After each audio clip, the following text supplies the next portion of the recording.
Reverend clergy, distinguished guests. Among the many memories from 50 years of friendship, there's one that especially captures what Bob Dole was as a man and, in my view, as a patriot. We were on our way to the 50th anniversary of D-Day in Normandy, but we started in Italy, in Anzio. Much has been written about his time in Anzio, but to be there with him felt significantly different. He was on a mission in the mountains. Nazi gunfire and mortar fire was thick. The man was dying, men were dying. Facing a hail of bullets, Second Lieutenant Robert Joseph Dole hurled a grenade into an empty gun nest. He was trying to help a fallen comrade, his platoon radio man, when everything changed. And I mean everything changed. His spine was damaged because fire tore across the hills, shattering his body. Grievously wounded, he was paralyzed. Dragged behind a wall, Bob would pass in and out of consciousness, dreaming of home as he lay bleeding in a foxhole for nearly 9 hours. He was 21 years old. Nearly 8 decades on, we gather here in a world far different from the mountainous battlefield in 1945. But there's something that connects that past and present, wartime and peace, then and now.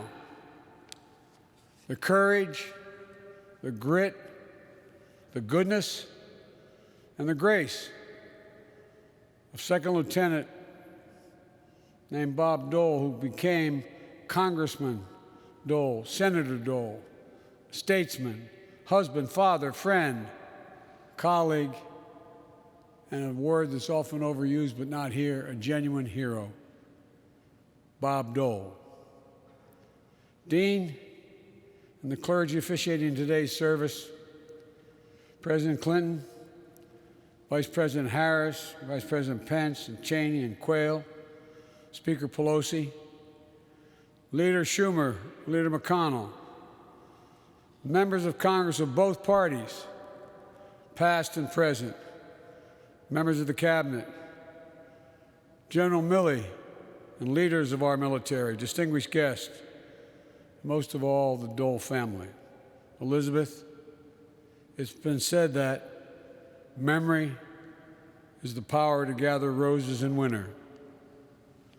Bob left you with 45 years' worth of roses, of a life built and a love shared that's going to guide you through the difficult days ahead.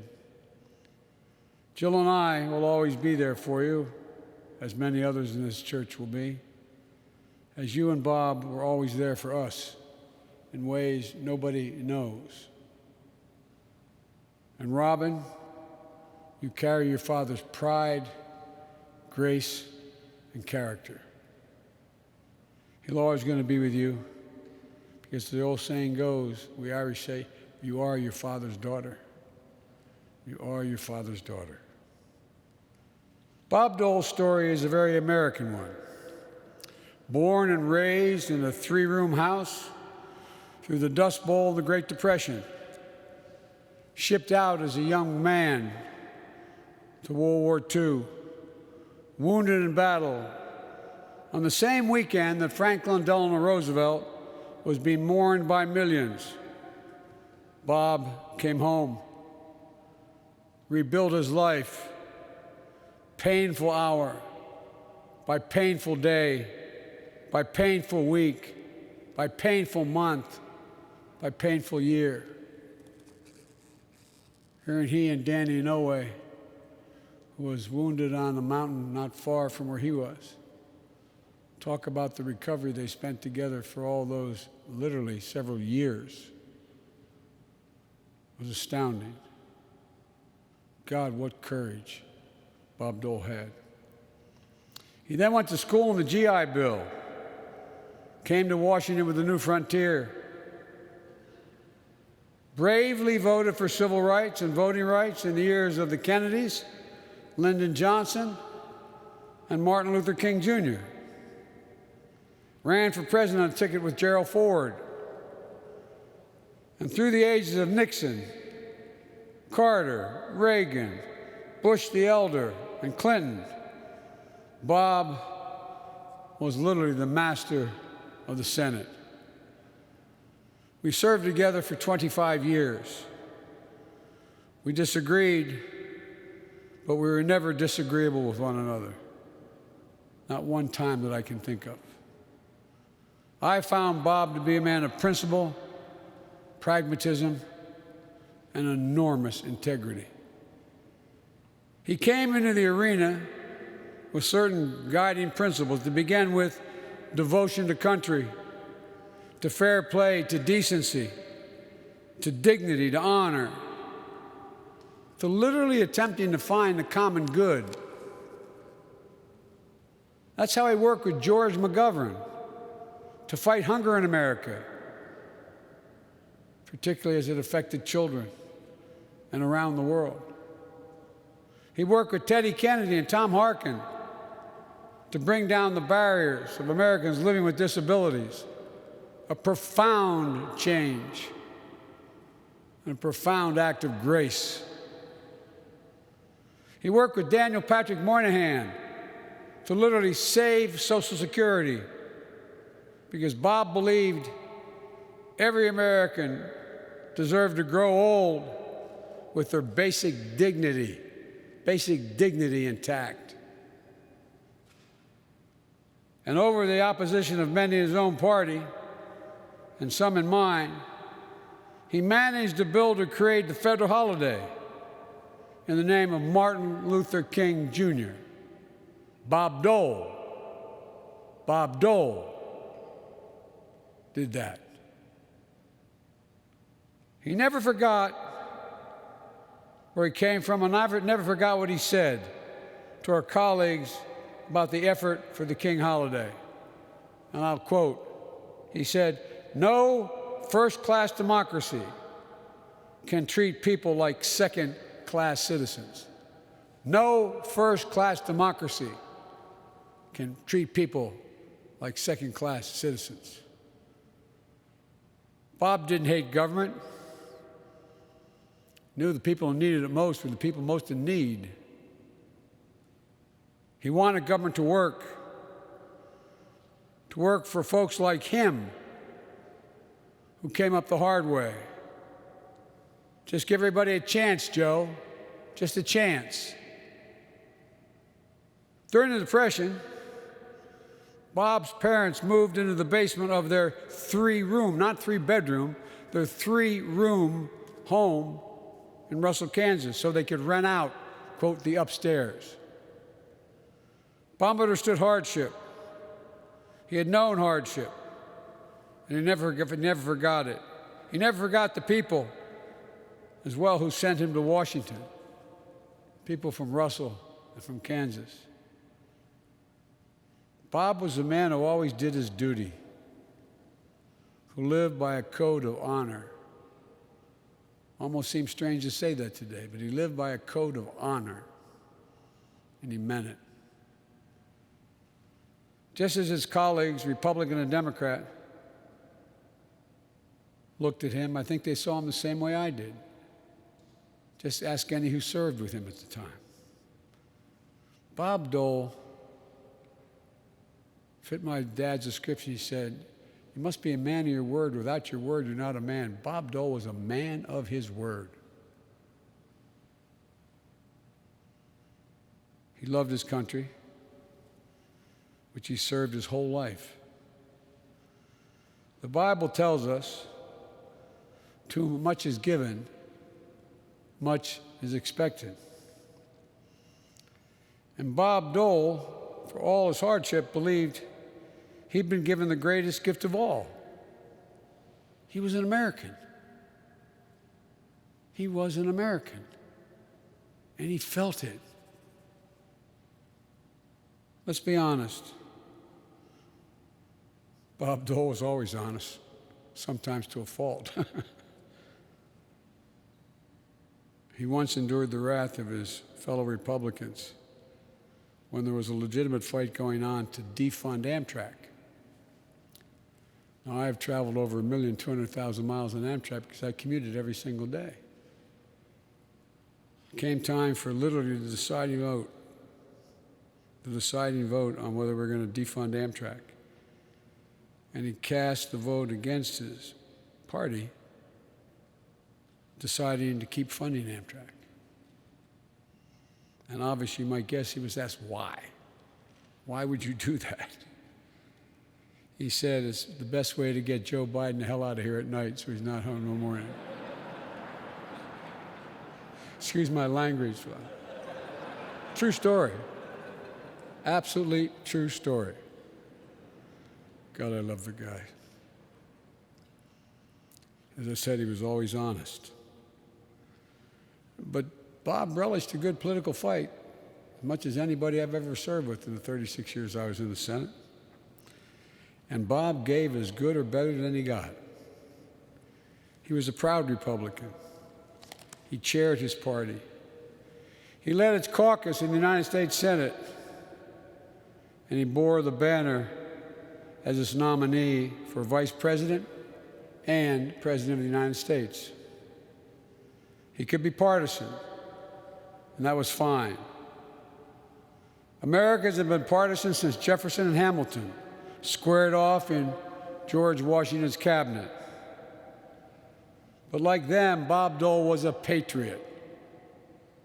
He was a patriot. And here's what his patriotism teaches us, in my view. As Bob Dole himself wrote at the end of his life, and I quote him, "I cannot pretend that I have not been a loyal champion of my party, but I've always served my country best when I did so first and foremost as an American." End of quote.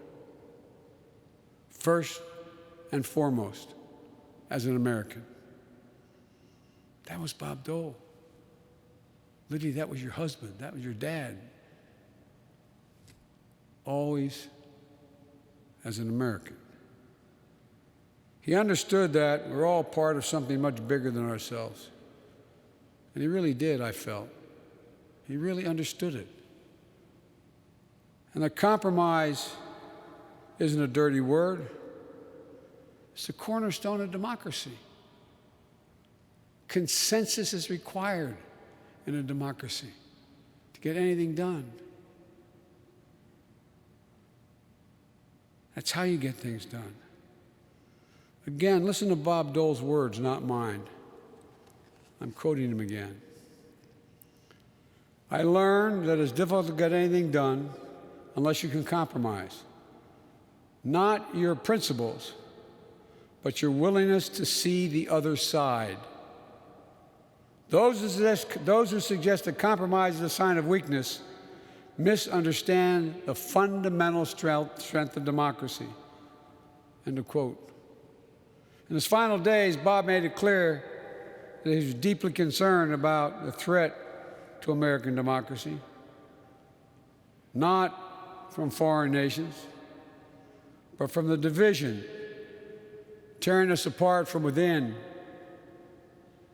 And this soldier reminded us, and I quote, "Too many of us have sacrificed too much in defending freedom from foreign adversaries to allow our democracy to crumble in under a state of infighting that grows more unacceptable day by day."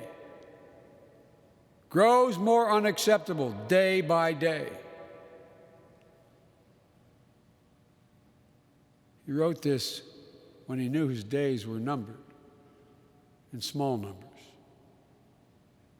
My fellow Americans, taps is now sounding for this soldier of America, forged in war tested by adversity. Taps is now sounding for this patriot, driven by a sense of mission, to give back to the land that gave everything to him, for which he nearly gave his all.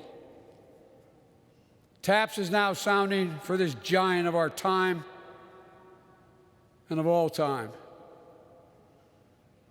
We're bidding this great American farewell, but we know as long as we keep his spirit alive, as long as we see each other not as enemies, but as neighbors and colleagues, as long as we remember that we're here not to tear down, but to build up, as long as we remember that, then taps will never sound for Bob Dole.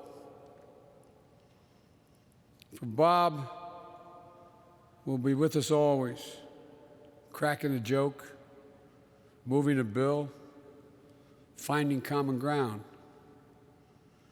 In his final message to the nation, Bob said that whenever he started a new journey, the first thing he would do, and I quote, is sit back and watch for a few days, then start standing up for what he thought was right, end of quote. Bob is taking his final journey. He's sitting back now, watching us. Now it's our job to start standing up for what's right for America. I salute you, my friend. Your nation salutes you. And I believe the words of the poet R.G. Ingersoll, when he described heroism, better fit you than anyone I know. And Ingersoll wrote the following: when the will defies fear, when duty throws the gauntlet down to fate, when honor scorns to compromise with death, that is heroism. May flights of angels sing thee to thy rest, Bob.